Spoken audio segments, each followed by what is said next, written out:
नमस्कार दोस्तों, हमारे भारत देश के माननीय प्रधानमंत्री श्री नरेंद्र मोदी जी को और उनके जीवन के संघर्ष के बारे में तो हर कोई जानता है कि कैसे किस तरह से उन्होंने एक चाय वाले से लेकर गुजरात के मुख्यमंत्री और फिर भारत देश के प्रधानमंत्री तक के सफ़र को पूरा किया है।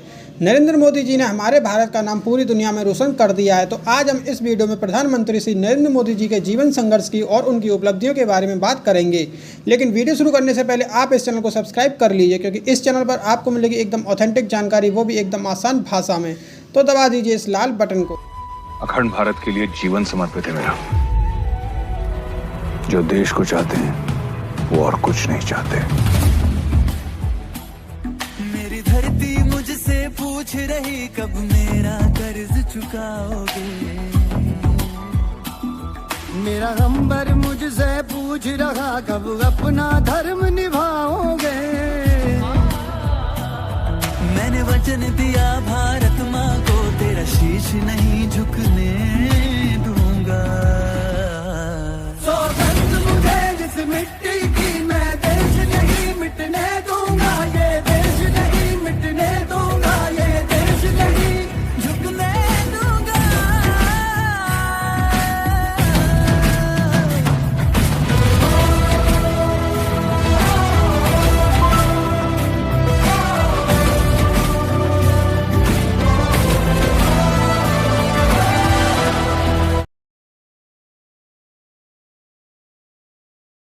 नरेंद्र मोदी का जन्म 17 सितंबर 1950 में वडनगर मेहसाणा डिस्ट्रिक्ट में हुआ था। नरेंद्र मोदी के पिता का नाम दामोदर दास मूलचंद और माता का नाम हीराबेन है। मोदी जी के पिता की 6 संतानें थीं, जिनमें से एक नरेंद्र मोदी थे। नरेंद्र मोदी अपने पिता के साथ रेलवे स्टेशन पर चाय का स्टॉल लगाते थे। इनकी पढ़ाई में बहुत रुचि नहीं थी, पर इनके शिक्षा के अनुसार ये एक कुशल वक्ता। वाद विवाद में मोदी जी को कोई पकड़ नहीं सकता था। मोदी जी ने वडनगर से स्कूल की पढ़ाई पूरी की और पॉलिटिकल साइंस में ग्रेजुएशन किया। बचपन से ही मोदी जी को देश के प्रति प्रेम था। उन्होंने 8 साल की उम्र में आरएसएस में अपना रजिस्ट्रेशन करा लिया। ये एक शक्तिशाली हिंदू राष्ट्रवादी समूह है जो भारत के संविधान की बातों के खिलाफ धर्मनिरपेक्षता नहीं चाहता है। आरएसएस समस्त देश को हिंदू राष्ट्र बनाना चाहता है। नरेंद्र मोदी जब यूनिवर्सिटी स्टूडेंट थे, तब से वे राष्ट्रीय स्वयंसेवक संघ की शाखा से नियमित जाने लगे। इस प्रकार उनका जीवन संघ के एक निष्ठावान प्रचारक के रूप में प्रारंभ हुआ। उन्होंने शुरुआती जीवन से ही राजनीतिक सक्रियता दिखलाई और भारतीय जनता पार्टी का जनाधार मजबूत करने में प्रमुख भूमिका निभाई है। गुजरात में शंकर सिंह वाघेला का जनाधार मजबूत बनाने में भी नरेंद्र मोदी की ही रणनीति थी। इससे पूर्व वे गुजरात के राज्य के 14वें मुख्यमंत्री रहे। उन्हें उनके काम के कारण गुजरात की जनता ने लगातार 4 बार 2001 से 2014 तक मुख्यमंत्री चुना। गुजरात विश्वविद्यालय में राजनीति इस विज्ञान में एक डिग्री प्राप्त करने के बाद नरेंद्र मोदी विकास पुरुष के नाम से जाने जाने लगे और वर्तमान समय में देश के सबसे अधिक लोकप्रिय नेताओं में से एक हैं। माइक्रो ब्लॉगिंग साइट ट्विटर पर भी ये सबसे ज़्यादा फॉलोअर वाले भारतीय नेता हैं। टाइम मैगजीन ने मोदी जी को पर्सन ऑफ द ईयर 2013 के 42 उम्मीदवारों की सूची में शामिल किया था। 2014 में नरेंद्र मोदी ने देश के क्रांति की तरह जीत हासिल की, जिसका श्रेय उनके कठिन परिश्रम और अनुभव को जाता है। नरेंद्र मोदी टेक्नोलॉजी से काफ़ी प्रभावित हैं और इनके सभी काम सोचे समझे और पहले से प्लान किए हुए होते हैं। ये इस सदी के महानायक हैं और एक टारगेट फिक्स करके ही काम करना पसंद करते हैं, जिससे सभी को सीखने की जरूरत है। अगर बात करें इनके बचपन की, तो इनके घर की आर्थिक स्थिति ठीक नहीं थी। इनके पिता की एक छोटी सी चाय की दुकान थी और एक कच्चे मकान में पूरा परिवार रहता था। गरीबी के कारण 2 वक्त का खाना भी सही से नसीब नहीं होता था। संघर्ष भरे माहौल में मोदी जी ने बहुत छोटी उम्र में ही जीवन के कई ऊंचे नीचे पड़ाव देख लिए थे। बचपन से ही इनको पढ़ाई लिखाई का बेहद शौक था और ये बचपन से ही स्वामी विवेकानंद और उनके विचारों से अपना आदर्श मानते थे। 13 वर्ष की आयु में ही नरेंद्र मोदी की सगाई यशोदाबेन के साथ कर दी गई, लेकिन कुछ पारिवारिक समस्याओं के कारण साल 1967 में मात्र 17 वर्ष की आयु में ही ये घर छोड़कर चले गए। ये घर छोड़कर उत्तरी भारत में स्थित स्वामी विवेकानंद द्वारा स्थापित हिंदू आश्रम और कलकत्ता के बेलूर मठ और ऐसे ही कई आश्रमों का भ्रमण करने लगे। इन्हीं दिनों उन्होंने जीवन की गहराइयों से जाना और अपनी सोच को सुधारा और करीब 2 साल बाद फिर से वापस घर आ गए। इसके बाद मोदी जी आरएसएस के सदस्य बने और पूरी मेहनत से आरएसएस के लिए काम करने लगे। इतनी व्यस्तता के बावजूद मोदी जी ने पढ़ाई करना नहीं छोड़ा और पॉलिटिकल साइंस में डिग्री प्राप्त की। वो दिन रात लोगों की सेवा करते हुए लोगों से जुड़ते रहे और उनकी समस्या को करीब से जानने की कोशिश करते रहे। साल 2001 में गुजरात में एक भयानक भूकंप आया और पूरे गुजरात में भारी विनाश हुआ। गुजरात सरकार के राहत कार्यों से खुश ना होकर भाजपा के वरिष्ठ नेताओं ने नरेंद्र मोदी को गुजरात का मुख्यमंत्री बना दिया। मोदी ने काफ़ी कुशलता से राहत कार्य संभाला और गुजरात को फिर से मजबूत किया। मोदी जी ने गुजरात को भारत का सबसे बेहतरीन राज्य बना दिया और उन्होंने गांव-गांव तक बिजली पहुंचाई। देश में पहली बार किसी राज्य की सभी नदियों को जोड़ा गया, जिससे पूरे राज्य में पानी की कमी दूर हुई।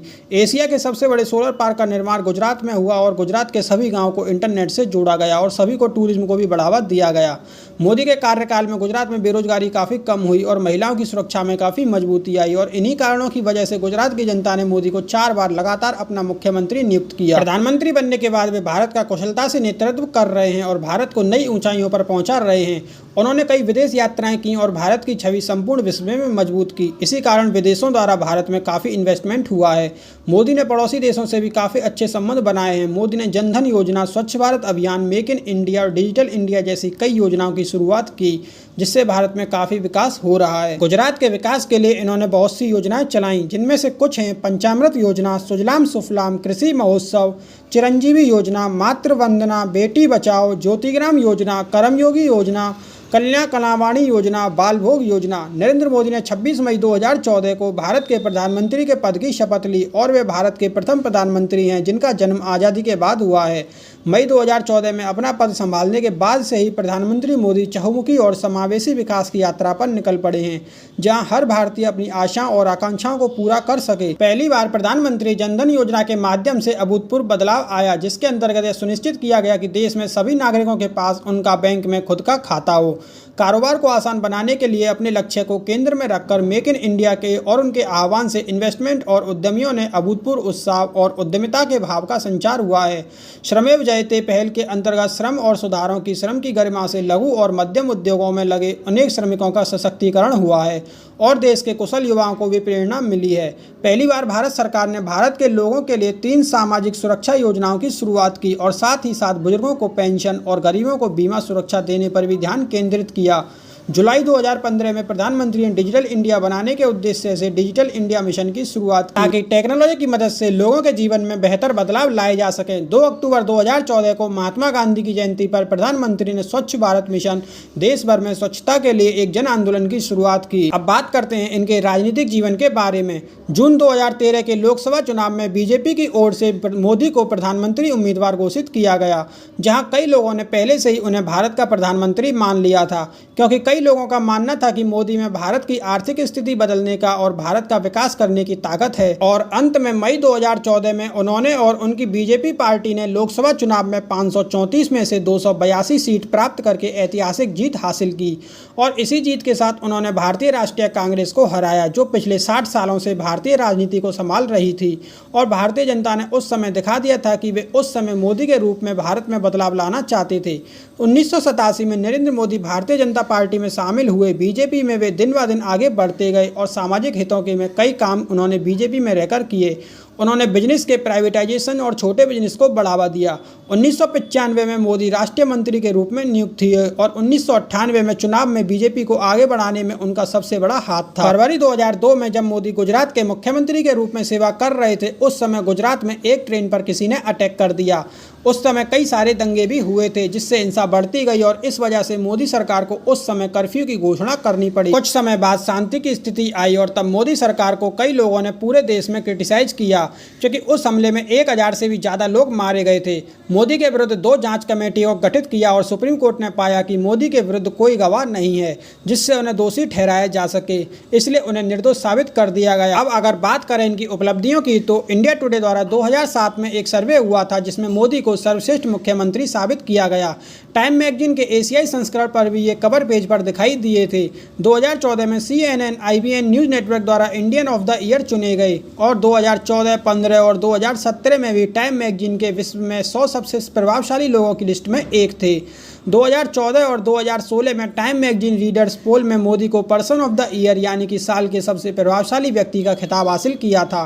फोर्ब्स मैगजीन ने उन्हें साल 2014 में दुनिया का 15वां सबसे शक्तिशाली व्यक्ति माना था। उन्हें 2015, 2016 और 2018 में दुनिया में 9वें सबसे शक्तिशाली व्यक्ति का दर्जा मिला।